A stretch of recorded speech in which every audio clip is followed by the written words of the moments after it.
How to access your email account from DirectAdmin. In this tutorial, you'll learn 2 ways to access your email account from DirectAdmin. Let's start.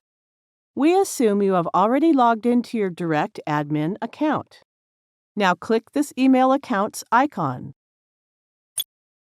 It displays the list of email accounts here. Click the Sign In to Webmail icon of the particular email account you wish to access. From here, you can use your email account. Now let's go back to the main page of DirectAdmin and learn the second method to access email accounts.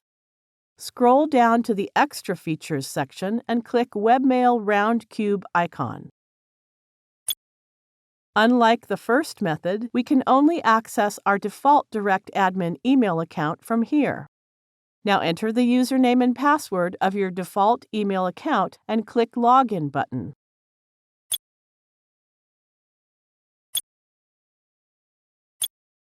That's it. You now know how to access your email account.